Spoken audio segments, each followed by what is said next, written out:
എൻ്റെ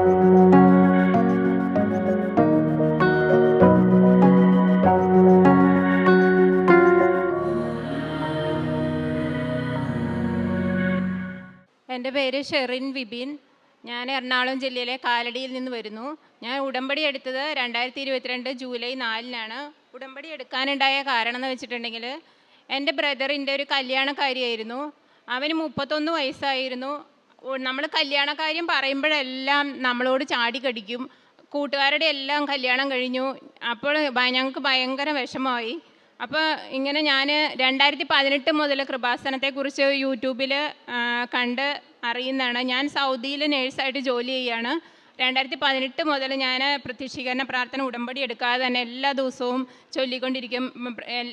സമയം കിട്ടുമ്പോഴൊക്കെ പ്രത്യക്ഷീകരണ പ്രാർത്ഥനയും വിശ്വാസ പ്രമാണവും ചൊല്ലിക്കൊണ്ടിരിക്കുന്ന ആളാണ്. അങ്ങനെ ഇങ്ങനെ ഒരു പ്രശ്നം വന്നപ്പോൾ ഞാൻ ഉടമ്പടി എടുക്കാമെന്ന് തീരുമാനിച്ച് 2022 ജൂലൈ 4-ന് ഇവിടെ വന്ന് ഉടമ്പടി എടുക്കുകയാണ്. കല്യാണക്കാരി ഒന്നാമത്തെ നിയോഗമായിട്ട് വെച്ചു. രണ്ടാമത്തെ കാര്യം എന്ന് പറഞ്ഞിട്ടുണ്ടെങ്കിൽ, ഞാൻ സൗദിയിൽ നേഴ്സാണ്.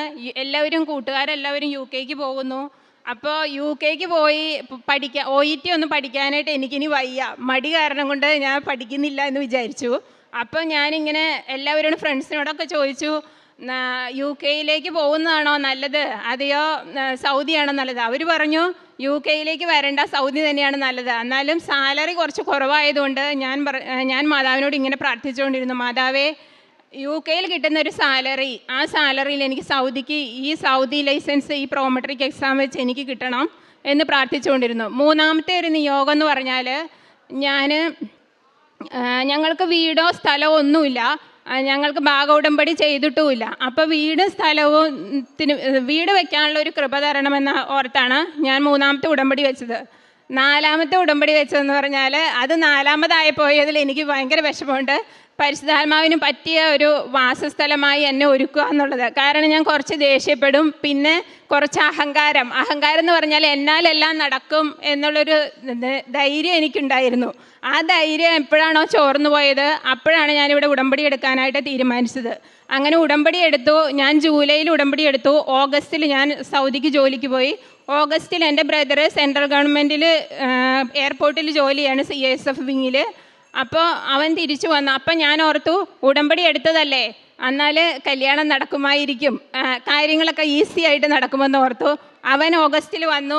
നമ്മൾ കാണുന്ന പെണ്ണുങ്ങളെല്ലാം നമ്മളെ ഏകദേശം ഇഷ്ടമാണെന്ന് പറയും, അല്ലെങ്കിൽ എന്തെങ്കിലും തടസ്സങ്ങളുണ്ടെങ്കിലും തിരിച്ച് നമ്മൾ കണ്ടിട്ട് നമുക്ക് ഇവൻ പറയുന്നത് വേണ്ട, ഇഷ്ടമായില്ല എന്ന് തന്നെയാണ്. അങ്ങനെ പോയി. ഓഗസ്റ്റ് പോയി. സെപ്റ്റംബറിൽ എനിക്ക് ഇതുപോലെ തന്നെ ഞാൻ അവിടെ ഒരു ആറംഗോ എന്ന് പറയുന്ന ജോൺ ഹോപ്കിൻസ് എന്ന് പറയുന്ന ഒരു അമേരിക്കൻ ഹോസ്പിറ്റലിലേക്ക് ഞാൻ അപ്ലൈ ചെയ്തിട്ട് 2 വർഷമായിരുന്നു അപ്ലൈ ചെയ്തിട്ട്. അപ്പം ഞാൻ അതിൻ്റെ ഇൻ്റർവ്യൂവിന് പോയി. ഞാൻ മനസ്സിലിങ്ങനെ ഓർത്തു, ഉടമ്പടി എടുത്തതല്ലേ, കിട്ടുമായിരിക്കും. അതും എനിക്ക് കിട്ടിയില്ല. ഒരു നിയോഗങ്ങളും നടക്കുന്നില്ല. അപ്പോഴാണ് ഞാനൊരു കാര്യം ഓർത്തത്. ഞാനാണെങ്കിൽ മാതാവിൻ്റെ കാശ് രൂപം എന്ന് പറഞ്ഞാൽ, ഉടമ്പടി കാശ് രൂപം എന്ന് പറഞ്ഞാൽ ഞാൻ കയ്യിൽ കൊണ്ടുപോകും. എനിക്ക് പേടിയാണ്. ദൈവമേ, എവിടെയെങ്കിലും ഡ്യൂട്ടി ചെയ്യുന്നിടയ്ക്ക് പോയാൽ പിന്നെ എനിക്ക് മാതാവിനെ നഷ്ടപ്പെട്ടു പോകുമല്ലോ എന്ന് ഓർത്ത് ഞാൻ കൊണ്ടുപോകാറില്ല. അപ്പം ഞാൻ മാതാവിനെ എടുത്ത് എൻ്റെ എല്ലാ ദിവസവും ഡ്യൂട്ടിക്ക് പോകുമ്പോൾ ഞാൻ എൻ്റെ പോക്കറ്റിൽ ഇട്ടുകൊണ്ട് പോകാൻ തുടങ്ങി.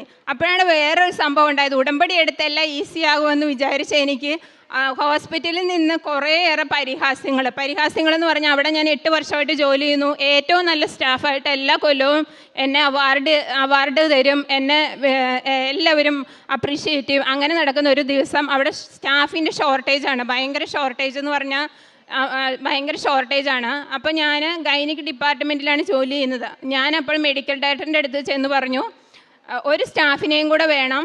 എല്ലാ സ്റ്റാഫിൻ്റെയും ജോലി നമുക്ക് ഒരാൾക്ക് തന്നെ ചെയ്യാൻ പറ്റില്ല. ഇത് കേട്ടപാടെ മെഡിക്കൽ ഡയറക്ടറിൻ്റെ അടുത്ത് പിറ്റേ ദിവസം സന്തോഷത്തോടെ ഡ്യൂട്ടിക്ക് ഒരു സ്റ്റാഫിനെ കിട്ടുമെന്ന് ഡ്യൂട്ടിക്ക് പോയ ഞാൻ അറിയുന്നത്, എൻ്റെ പേരിൽ വലിയൊരു ലെറ്റർ മെഡിക്കൽ ഡയറക്ടറും മാനേജ്മെൻറ്റും ചേർന്ന് ഞാൻ അവിടെ തുടരാൻ യോഗ്യതയില്ല, ഞാൻ നല്ലൊരു പ്രതീക്ഷിച്ച ആൾക്ക് എന്നെ പ്രൊമോഷൻ, എന്നെ ഡെൻ്റൽ ഡിപ്പാർട്ട്മെൻറ്റിൽ അസിസ്റ്റൻ്റായിട്ട് ഡ്യൂട്ടിക്ക് ഇടുകയാണ്, നീ ഇനി ഇവിടെ വേണ്ട എന്ന് പറഞ്ഞുകൊണ്ട്.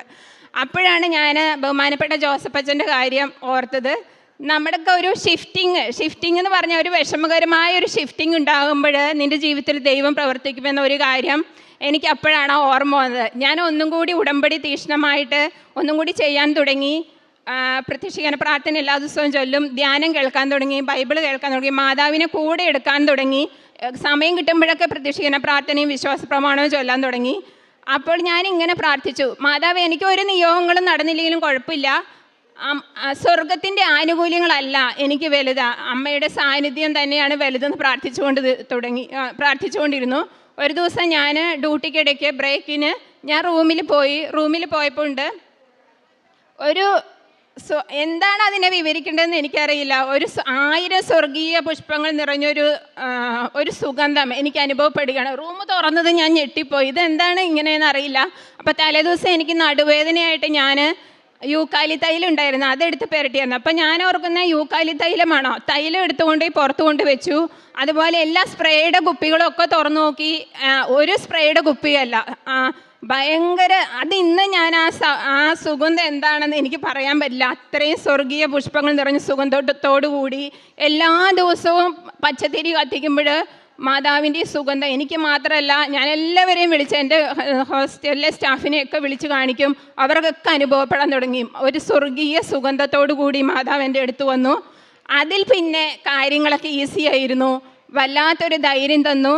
അങ്ങനെ ഇതൊരു ജനുവരിയിലാണ് ഈ കാര്യം നടക്കുന്നത്. ജനുവരി, ഫെബ്രുവരി, മാർച്ച് വരെ ഈ സുഗന്ധം എന്നോടൊപ്പം തന്നെ ഉണ്ടായിരുന്നു. എൻ്റെ റൂമിലും ഫുള്ള് ഈ സുഗന്ധമായിരുന്നു.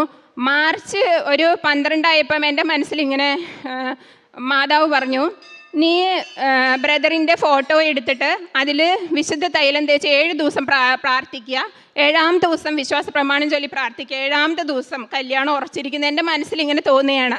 ഞാൻ 12-ാം തീയതി തൊട്ട് പ്രാർത്ഥിച്ചുകൊണ്ടിരുന്നു. 15-ാം തീയതി എങ്ങനെയോ ബ്രദർ സഡൻ ആയിട്ട് ലീവിന് വന്നു.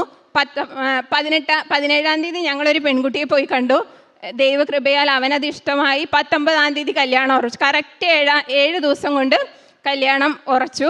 അതുപോലെ തന്നെ ആ കല്യാണം ഭംഗിയായിട്ട്, കാനായിലെ കല്യാണം എന്ന് പറയുന്നത് പറഞ്ഞു കേട്ടിട്ടേ ഉള്ളൂ, അത് ഞങ്ങളുടെ ജീവിതത്തിൽ സംഭവിച്ചു.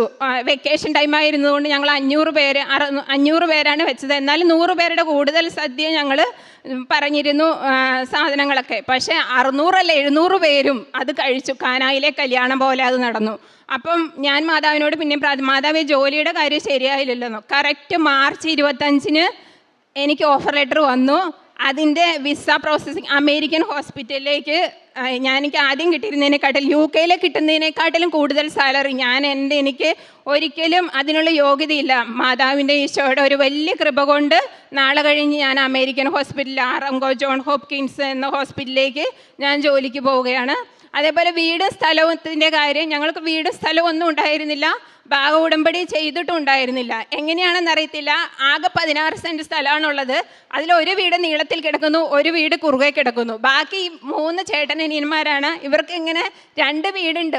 ഈ 3 പേർക്ക് എങ്ങനെ ഭാഗം ചെയ്യുമെന്നും അറിയില്ല. മാതാവ് തന്നെ പഴയൊരു വീട് പൊളിച്ച് ഇപ്പം 3 വീടും ഇങ്ങനെ നേരെ ഭാഗം ചെയ്ത് ഞങ്ങൾ ഇപ്പോൾ തറ കെട്ടുമ്പോൾ ഞാൻ എൻ്റെ ഹസ്ബൻഡിനോട് പറഞ്ഞു, എന്തായാലും വീട് പണിയല്ലേ, 2000 സ്ക്വയർ ഫീറ്റിലേക്കുള്ളൊരു മുകളിലുള്ളൊരു വീട് നമുക്ക് പണിയണമെന്ന് പറഞ്ഞു. ഹസ്ബൻഡ് പറഞ്ഞു, അതെങ്ങനെ നടക്കാനോ, എന്തോരം പൈസയാകുമെന്ന്. പക്ഷെ 100 പ്രാവശ്യം കൊണ്ടുപോയി അതിൻ്റെ പ്ലാൻ വെട്ടിത്തിരുത്തി, എപ്പോഴും പ്ലാൻ വെട്ടിത്തിരുത്തും, കൂടുതലല്ലാതെ കുറവ് ഇതുവരെ വന്നിട്ടില്ല. അവസാനം പ്ലാൻ എടുത്തു 2100, അത് കഴിഞ്ഞ് പിന്നെയും വെട്ടിത്തിരുത്തി 2040. അങ്ങനെ തറകെട്ട് നടന്നിരിക്കുന്നു. ബാക്കിയെല്ലാം ദൈവത്തിൻ്റെ കൃപയാൽ നടക്കുമെന്ന് വിശ്വസിക്കുന്നു.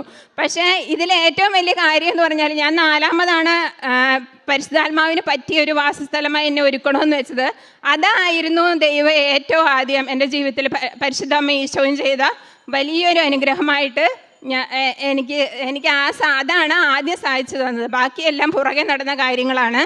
ഇപ്പോൾ നാളെ കഴിഞ്ഞ് ഞാൻ പോകുന്നു. അതുപോലെ എന്ത് കാര്യം ഉണ്ടായാലും പ്രത്യക്ഷീകരണ പ്രാർത്ഥന ഞാൻ രാവിലെ മുതൽ വൈകുന്നേരം വരെ ഓരോ മണിക്കൂറിൽ പ്രത്യക്ഷീകരണ പ്രാർത്ഥനയും വിശ്വാസ പ്രമാണവും മാറി ചൊല്ലിക്കൊണ്ടിരിക്കും.